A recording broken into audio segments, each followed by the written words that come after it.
Thank you. Good morning, everyone. Welcome to the Unitarian Universalist Church of Spokane, where we join together to create a nourishing liberal religious home and to champion justice, diversity, and environmental stewardship in our wider world. Or, as we say in short, to create community, find meaning, and work for justice. Welcome to one and all. It's great to have all of you here, as always.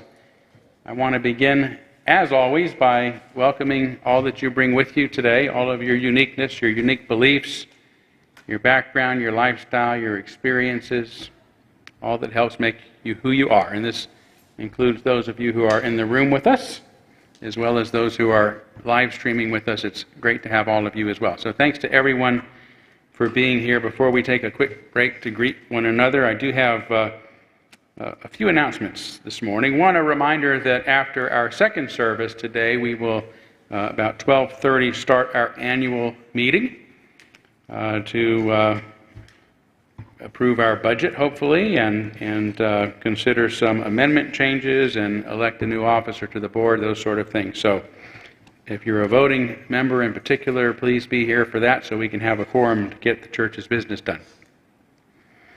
Also, next Saturday, June 11th, Spokane's annual Pride Parade will be held in person again for the first time since the pandemic began. And our church has always had a great turnout and been a part of the parade, and many of us marched together carrying our church banner and other signs. And we could also use some volunteers this year to hand out chocolate kisses to the crowd as they're passing by. Alas, I cannot be two places at once, and so I'm going to be away attending a conference next weekend. But I hope that everyone who can will show up and represent our church at this important celebration and show of support for the LGBTQ community here in the Spokane area. And then also next Sunday, our special guest speaker will be Esteban Herivia. I hope I'm saying that. Herivia? Do you know anybody? It's Herivia. No. He'll correct me next week. But he is the president and CEO of Spokane Pride. And he's going to share his story of how he has come to understand Pride as the platform for love, acceptance, and inclusion of all. So I hope you will show up to participate for that as well. And as an added incentive, following our second service next Sunday, there's going to be a community-wide picnic as part of the weekend Pride events here on our property at church. So plan on bringing a picnic lunch to have on the grounds and participate in that as well. Okay, with that said, I hope you will take a few moments now to greet one another. And yeah, I'll leave it at that. You know the drill.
Go ahead and stand up. Don't smack your gum later. Aren't you going first? Yeah, but stand up so they can see you. You're not going to stand up? Yeah, he is. Oh, okay. You're up. You're up. Well, good morning. We have one more announcement. Last week I shared some pictures of our current playground as a way of introducing our new fundraising campaign to replace that playground with something. And today I want you to hear from some kids. So for this first service you're going to be hearing from my son Max, and in the second service you'll hear from Brooklyn. Max, why do you want a new playground? Because the one we have is in not very good shape. What are some things that you think are wrong with it, or that are desiring in the current playground? Like, what do I want? What's wrong with the current playground? Okay, the entrance to the slide is too short. Okay. And the tire swing is touching the ground. Okay, so it's pretty hard for the kids to enjoy playing on it when it doesn't quite fit their size. What are some things you'd like in a new playground, Max? Swings. You can stand up so they can see you forward. There we go. A small, a slide. I don't know. Something fun and exciting and new. So we are really eager to get a new playground and grateful for any funds that you want to contribute to this effort. One of the reasons why we're investing in a playground is because throughout the summer we are going to be spending lots and lots of time outside through a program called the Play Club, which is sponsored by an organization called Let Grow, which I actually first heard about from Lynn Janishian. And you can read more about that online in our church newsletters and on their website. But to make Play Club happen, we do need supervisors. And it's one of the easiest things you can do to contribute to RE at our church, because you can sign up with a friend, enjoy a cup of coffee in the backyard, and just let the kids play and be there to intervene only in a true emergency. So it's going to be a lot of fun for the kids, and I hope a lot of fun for our volunteers. If you have questions about it, you can find me at the back table in between services, where we'll have a sign up for volunteers, and where we also will be selling baked goods just for a donation, and all of that money will go towards this fundraising effort. Max, anything else to add? No. All right. Thank you.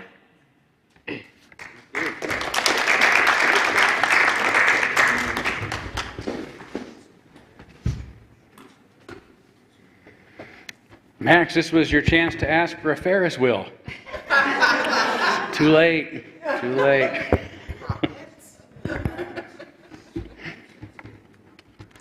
Well, thank you for that announcement, and it's exciting, so I'm sure we'll get lots of support.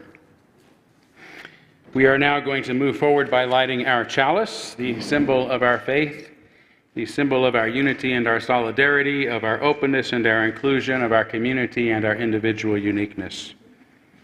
May this small flame be our offering of warmth to those who are cold and alone, and a light to those in darkness. May it be a flame that ignites justice in our world and a beacon of hope to those in need, and may it reflect at least a spark of truth wherever truth has been lost, and cast a healthy shadow of doubt wherever it's been found.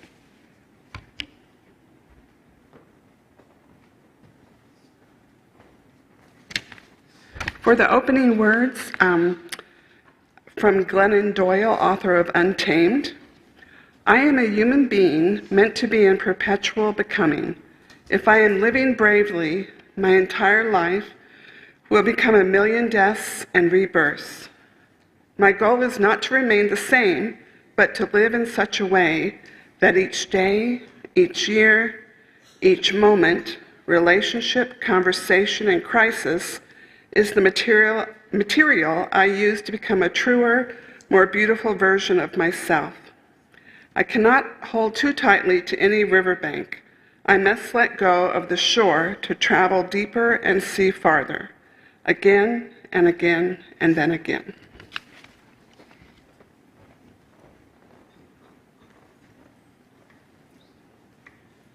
Our first in-service hymn of the day is called Meditation on Breathing. It's in your turquoise hymnal, or you can access the words here.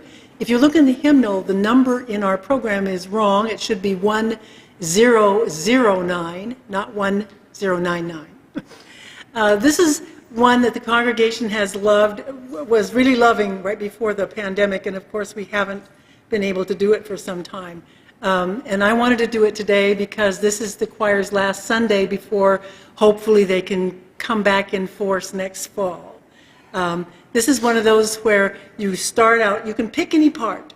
You can sing the breathe in, breathe out part, or you can sing with the altos, and you can see all of these on the screen, or you can sing with the sopranos if you're a higher voice. So have fun.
We'll now kindle our candles of care for those who are most on our hearts and minds.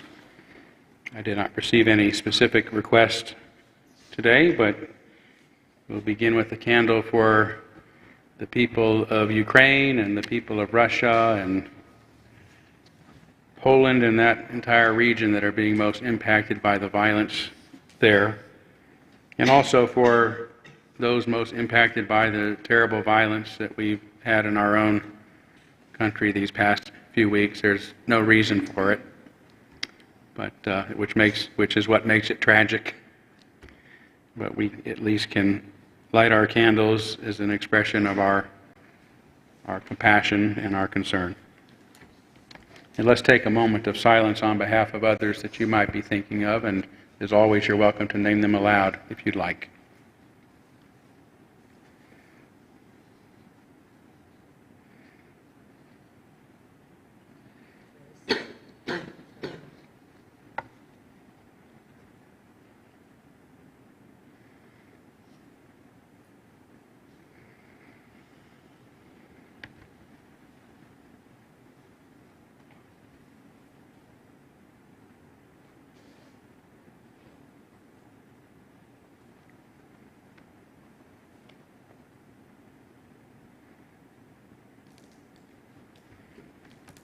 Those named aloud and those embraced in our silence, and all those who are suffering in our world at this hour, we hold in our community with compassion.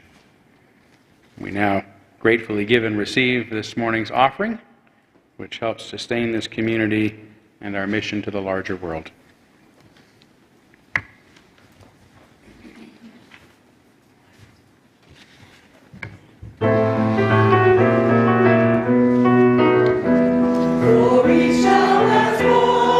Morning star rises and sings to the universe.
And it is now time for our story for all ages, so I think this group is fine sitting right where you are. By the way, with apologies, I have a bit of tendinitis, so I've got to do left-hand puppetry, so I'm sorry that you won't be able to see as well. But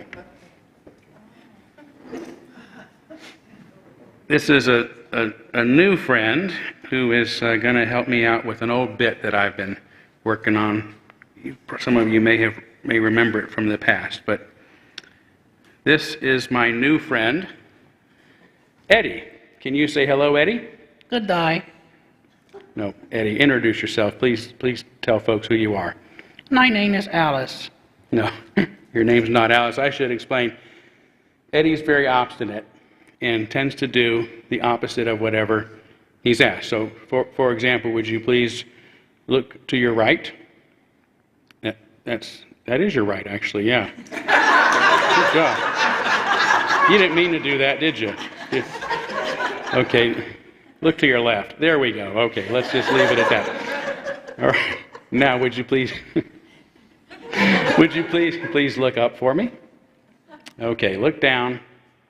All right, open your mouth and close your eyes. Okay, so the only way to actually get Eddie to do what you ask is to speak at all is to ask him not to say a word. So Eddie, I'm going to ask you, do not introduce yourself, and please do not say a word. I'm not the Sid Eddie, but that's not my name. If you ask me again, I won't tell you the same. He tastes with his eyes. He smells with his ears. I messed that up. He tastes with his eyes. He sees with his ears. He smells with his tongue, and his nose is what hears.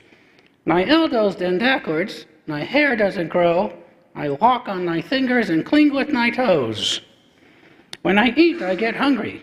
I tire when I sleep. I'm loud when I'm quiet, and I stand in the street.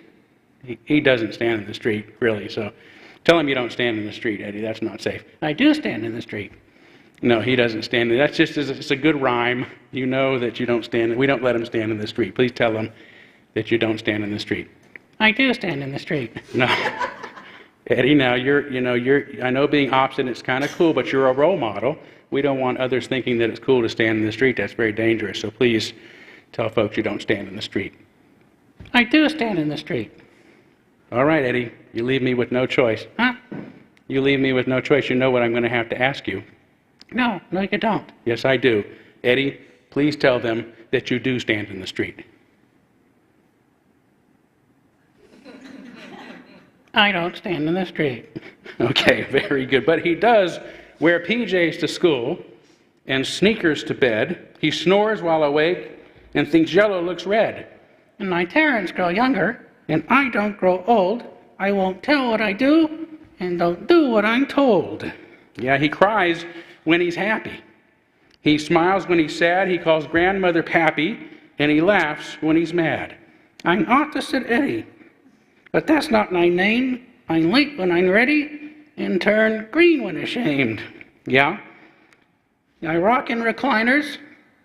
I eat and I dead. Wear raincoats and sunshine and socks on my head. Well, he plays baseball with oranges and checkers with screws. Most prefer winning, but I like to lose. Well, he thinks bunnies are scary. They are. And nightmares are cool. Likes French fries on ice cream and comics for news. My favorite color is water. My lies are all true. I carve pumpkins for Christmas and ride dolphins to school. I'm obstinate Eddie, but that's not my name. I leave where I'm going and go where I came. He's obstinate Eddie, except when he's not. Except when he's tired or frightened a lot. Except when he's lonely and needs someone to hold, and then he's more likely to do as he's told. I'm obstinate Eddie when I'm out on my own, but my name is Donnie when I'm safe at home. I watch TV with Daddy, play nicely with Sis, and get cookies from Nani if I clean up my mess. He's opposite Eddie, except when he's not. And if truth is worth telling, he's not quite a lot. I'll decide in the morning when I'm raring to go. So ask my name then, and I might just let you know. Very good. Thank you, Eddie. Please say you're welcome and hello. Thank you, and goodbye. Thank you.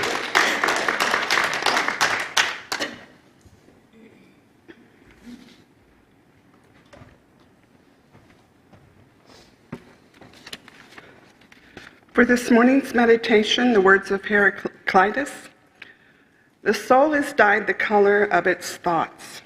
Think only on those things that are in line with your principles and can bear the light of day. The content of your character is your choice.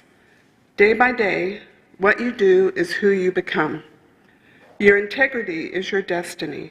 It is the light that guides your way.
For our reading this morning, I have it written down here somewhere. I'm going to invite you to do a responsive reading. Thank you, Deb. Number 614. Number 614 in the back of the gray hymnal.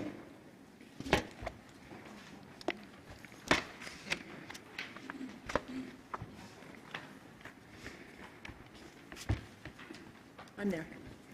All right, I will begin and ask you as our congregants to be our respondents.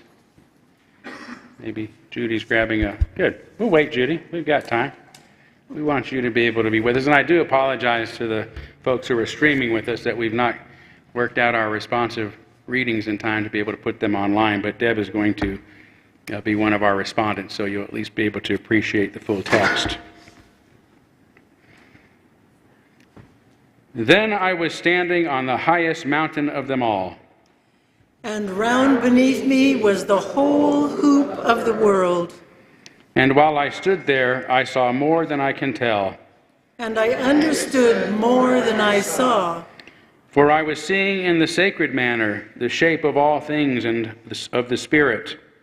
And the shapes as they must live together like one being. And I saw that the sacred hoop of my people was one of many hoops that make one circle, wide as daylight and starlight. And in the center grew one mighty flowering tree, to shelter all the children of one mother and of one father. And I saw that it was holy.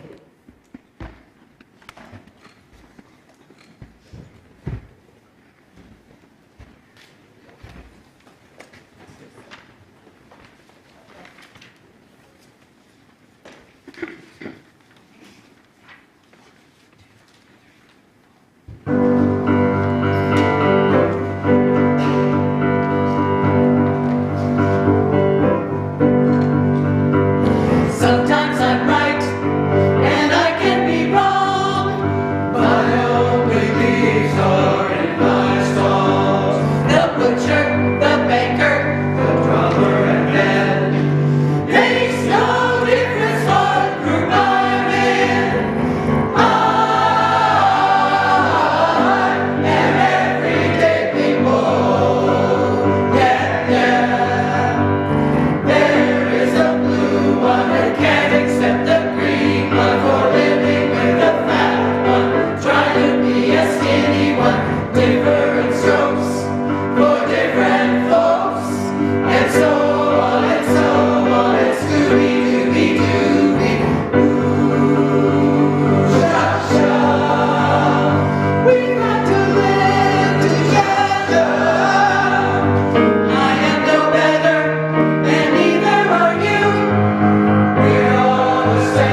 They're good, I bet.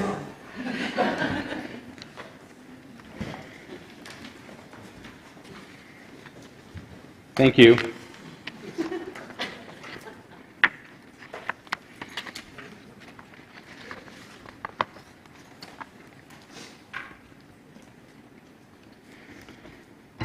When I first came to Spokane, or moved to Spokane 11 years ago, I encountered something that I'd never experienced. Neighborhood intersections without stop signs. Yeah? Yeah, right. It's weird. And I had no idea at first how I was expected to navigate them, and after a few angry birds and loud honks from other drivers, I began asking to find out, and someone explained the driver coming from the right has the right-of-way, and the driver on the left must yield. That seemed simple enough, and I instantly appreciated the financial wisdom of this system.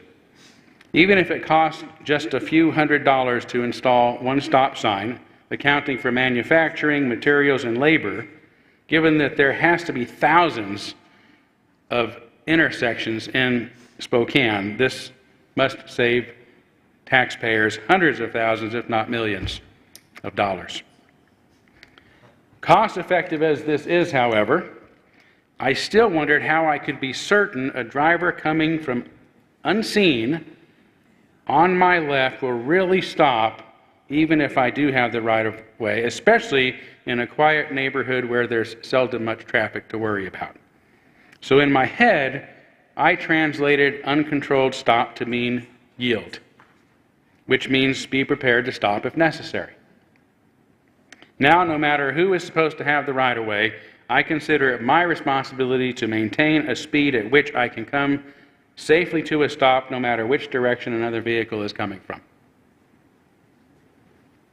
I soon found that by giving me the responsibility to determine when it's safe to proceed, rather than relying on the city to indicate when I must stop and go, I have become a safer driver in general. Now I find myself looking to make sure other drivers are slowing and stopping before I move on, even when there are stops and traffic lights. This is especially necessary since some drivers have become so accustomed to uncontrolled stops that they don't fully stop even when there are controlled signs. You've seen them, right? Maybe you are one.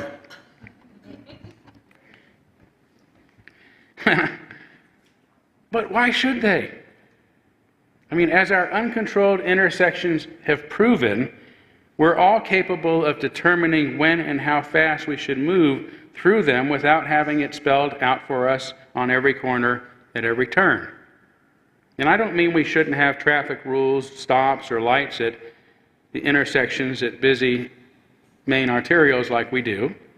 Obviously, some areas need stronger controls than others, but when they aren't necessary, let us figure it out for ourselves.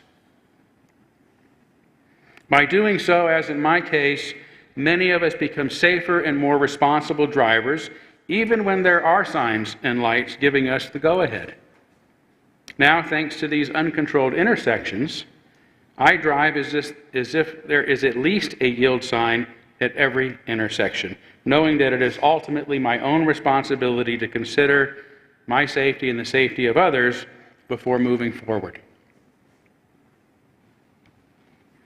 Until moving to Spokane, I had been conditioned to let the authorities do the thinking for me, at least when it comes to driving. Before then, I wasn't looking for other vehicles as much as I was watching out for signs and lights. I still obey them when I see them, of course, but spotting them is no longer my first instinct while driving. Then again, driving in general doesn't usually require a lot of thought. Once we get the hang of it, driving becomes automatic, freeing us to think about other things while we're doing so, or to converse with our passengers, or to have a hands-free phone call, or to listen to a book or music. Driving is so habitual that we sometimes end up mistakenly taking a routine exit because we weren't thinking about our actual destination. Has that ever happened to anybody? Yeah. And you don't have to be a certain age for that to happen either, right? And this is how human behavior works. It eventually becomes habituated so we don't have to think about it. Learning a new skill takes a lot of initial concentration, but thinking also costs most of our energy. Learning skills well enough so that we eventually don't have to think about them is to our advantage, whether it's learning a particular dance, memorizing a poem, playing an instrument, learning a new job, or in this case, driving a car. Because of this, we can often go about routine tasks while thinking about anything but the task at hand. We choose to learn some of our habits, and some habits are imposed upon us. We learn most of them through positive or negative reinforcement. If we want to learn to play the guitar, for example, our learning is positively reinforced when we make progress or successfully learn a favorite song. An example of negative reinforcement, on the other hand, would be a child who learns to play the piano only because her parents threaten to punish her if she doesn't practice enough. How you doing there, Max? All right. Although traffic signs and lights protect us from accidents, they are negatively reinforced with fines and tickets if they are violated. Uncontrolled intersections, by contrast, are not positively or negatively reinforced, nor can they be safely navigated by habit. Each time we pass through such an intersection, we have to remain alert, thinking about what we're doing, actively looking to determine what's happening around us, adjusting our own speed accordingly, without a clear line at which we must stop before proceeding forward. There are still legal speed limits and right-of-ways that we're expected to obey, but much is left up to us. All of this leaves me thinking about how much more of our everyday behavior has been socially conditioned through positive and negative reinforcement, yet that we engage in without much thought. And how often as a society are we quick to solve every problem with a new decree or ordinance or regulation or law? I'm not saying that we shouldn't have some of these restrictions. In many cases, I'm glad we do. But the instinct to make new rules in the immediate wake of every problem seems a bit more controlling and authoritarian than we should expect in a free society. Not every task requires a hammer. In our local community, for example, our city council recently passed an ordinance meant to restrict our water use, which is apparently very high compared to other cities. The ordinance has been vetoed by the mayor, who doesn't think that there should be any consequences to violating it, which would mean it's not an ordinance at all. And her veto is likely going to be overturned by the city council.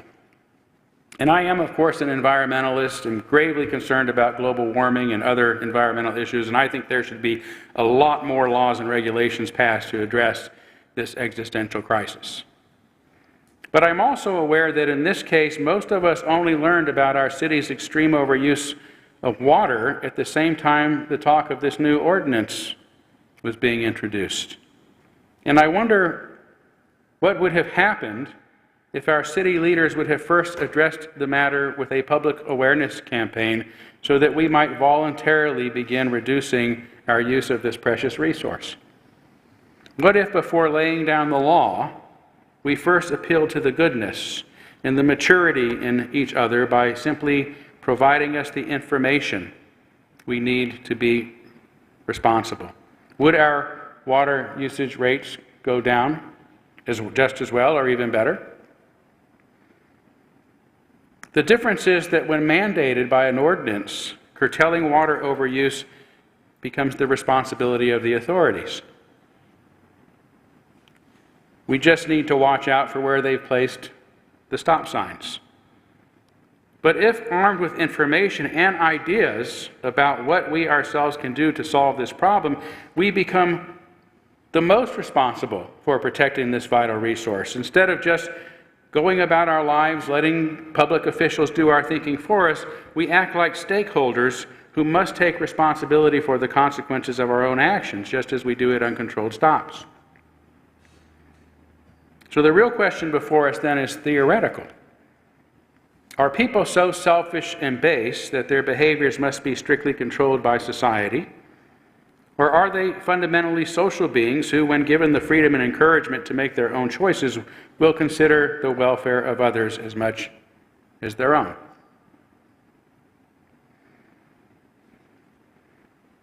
Theologically speaking, we must ask, are we born in the image and likeness of God, or are we born in sin?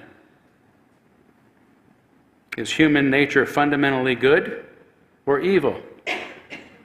These are not simple questions to answer because people encounter different obstacles in their processes of maturation, causing some to never fully unfold as human beings.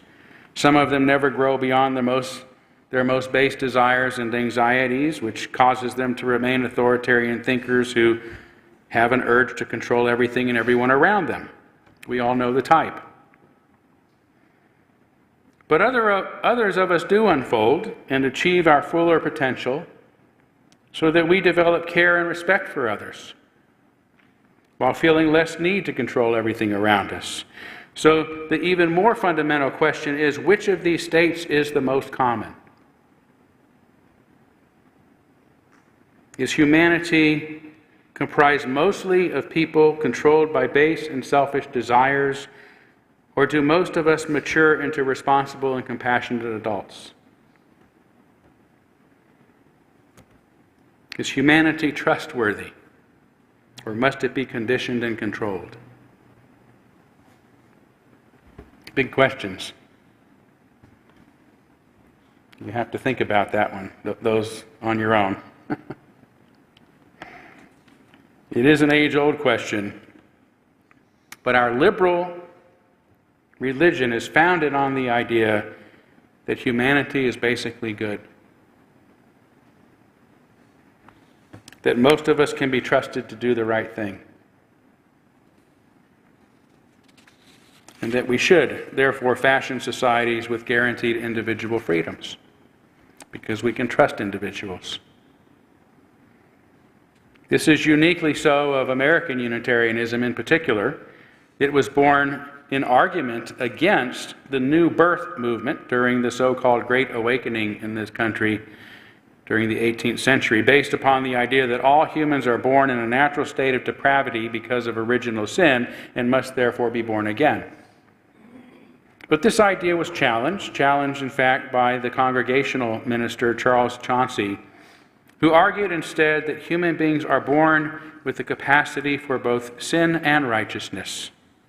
Even if we're not always good, there is goodness within us.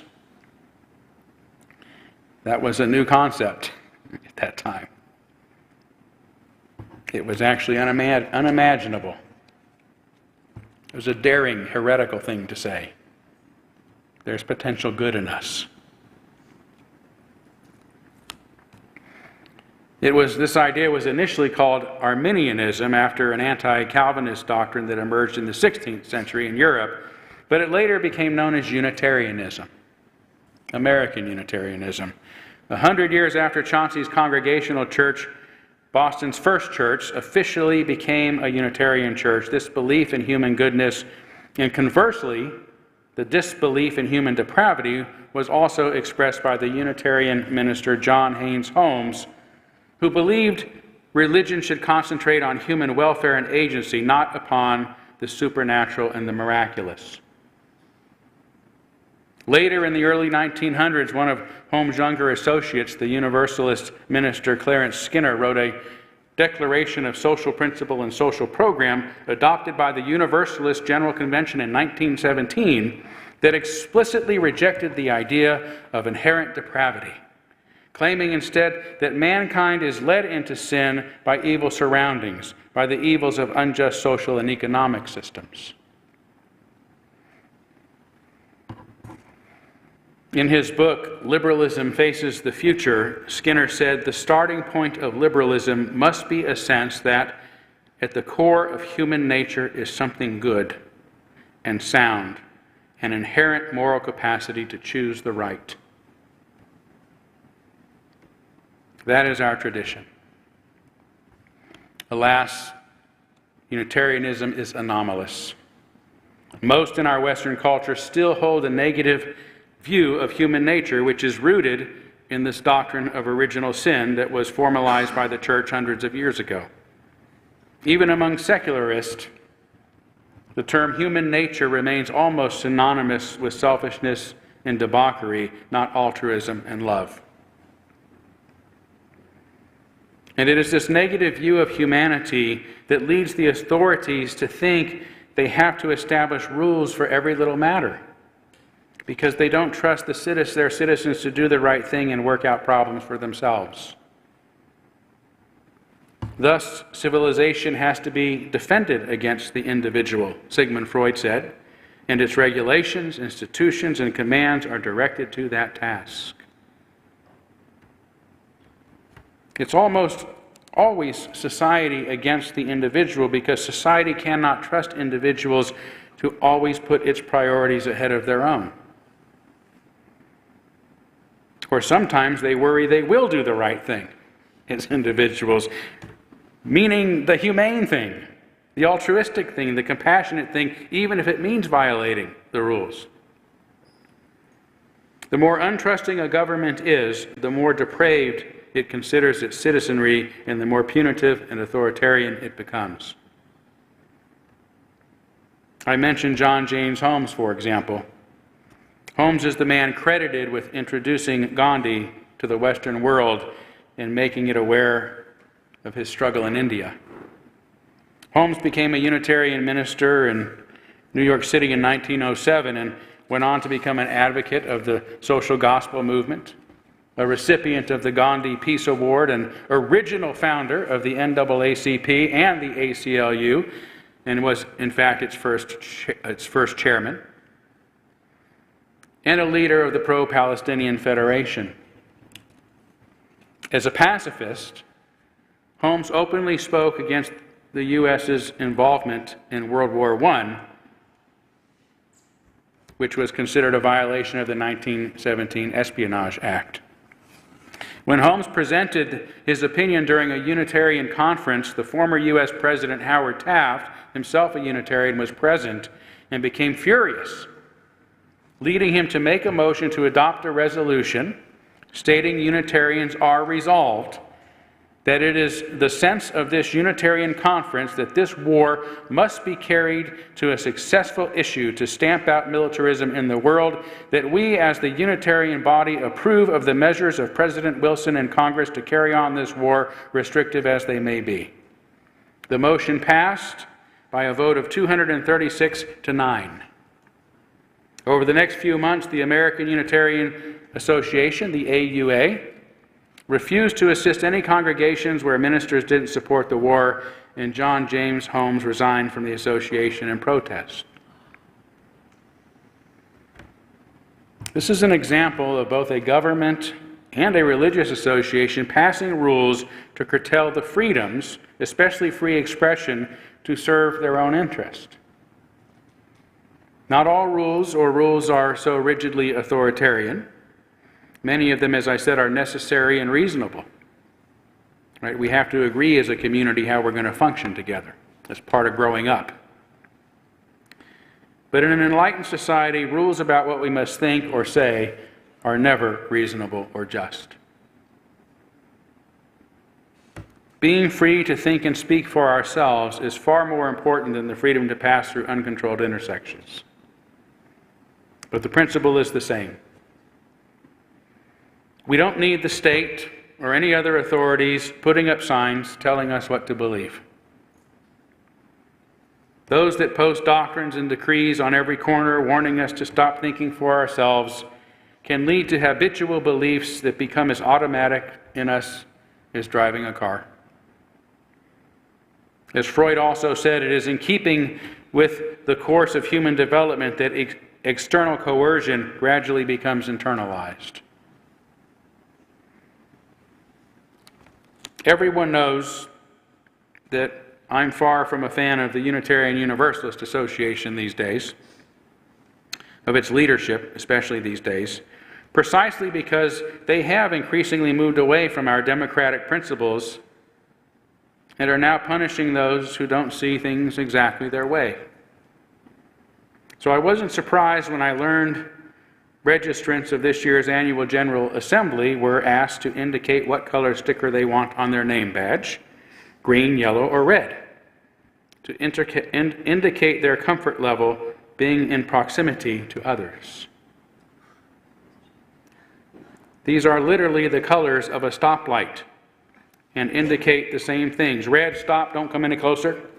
Yellow, come closer but no touching. Green, come on, let's shake hands and have a hug. I understand the sentiments here, especially in light of the pandemic. We're still coming through. But isn't this something we should be able to work out for ourselves? Can't we be trusted to be adult enough to handle our own social interactions without being treated like kindergartners? And perhaps I shouldn't say adult enough, Max. I don't mean to offend you, sir, because you're a very mature young man. And because our kids also need to learn how to work many issues out for themselves in order to become functional adults.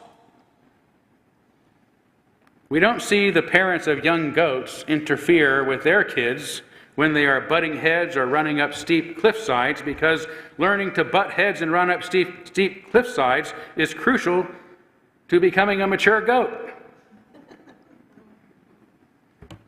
Lion cubs and bear cubs wrestle and claw and bite each other in order to learn how to survive as healthy adults. The same is true for young humans. As social psychologist Jonathan Haidt says, unsupervised free play is nature's way of teaching young mammals the skills they need as adults, which for humans include the ability to cooperate, to make and enforce rules, to compromise, to adjudicate conflicts, and to accept defeat.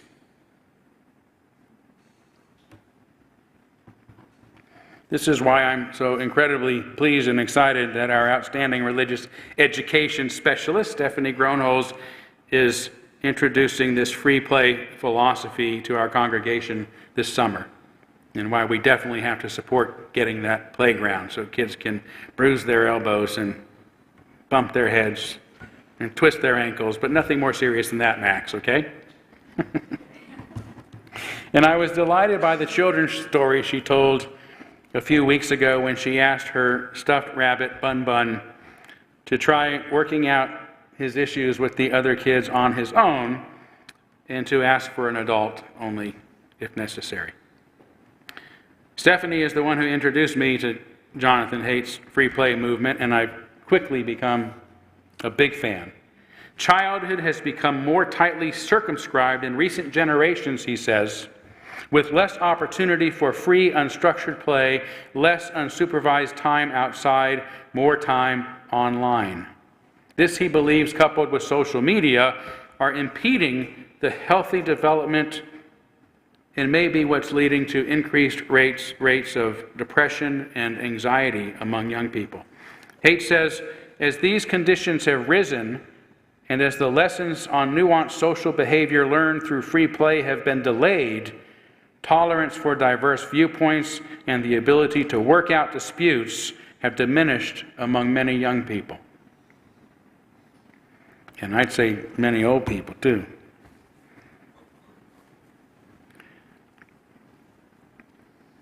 Some of those leaders at the UUA are not spring chickens. This disturbing trend should be of special concern for liberal institutions, including our own liberal religion, which have been most impacted by this illiberal and intolerant mindset. It's bad enough to have helicopter parents. We don't need helicopter conference planners to post signs telling us when it's safe to approach our peers, let alone entire helicopter societies making rules to guide us at every turn. As our own uncontrolled intersections prove right here in Spokane, we become more capable, responsible, and safer when allowed to determine our own course. Thank you.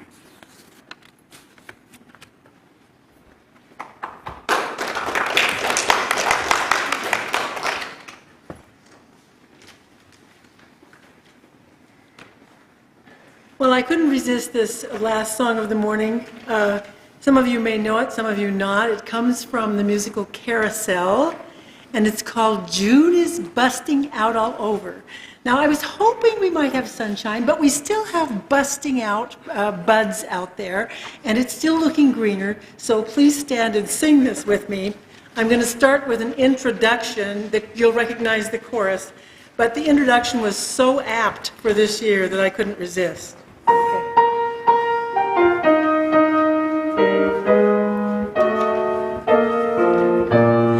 March went out like a lion, whipping up the water in the bay. Then April cried and stepped aside, and along came pretty little May.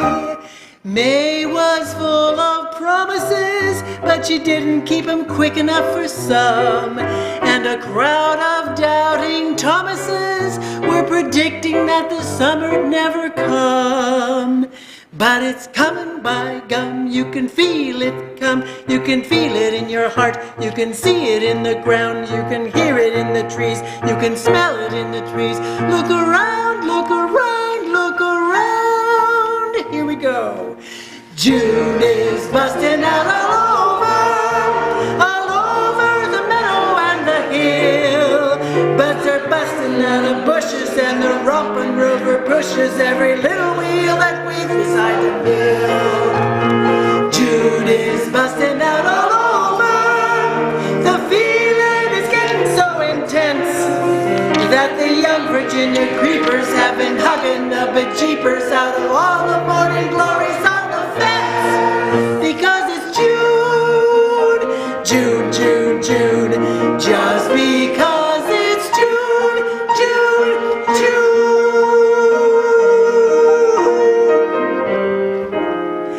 Fresh and alive and gay and young, June is a love song sweetly sung. Here we go again.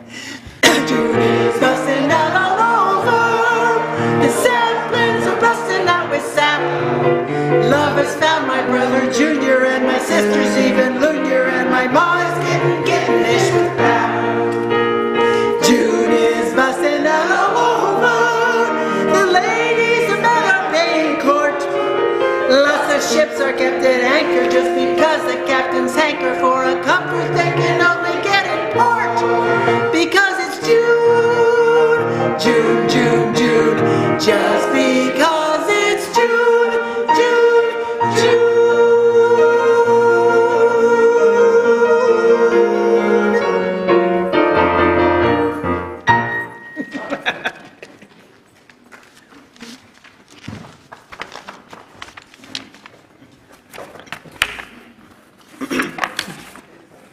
For the benediction, the words of Thomas More.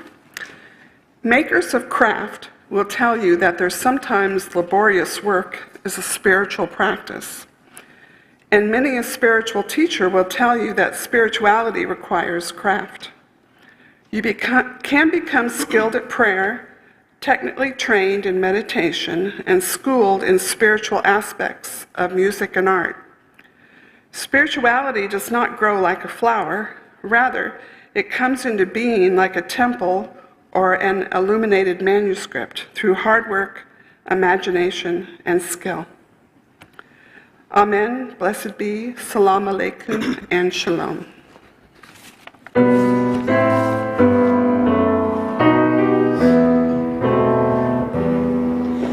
Shalom Haverim, Shalom Haverim, Shalom.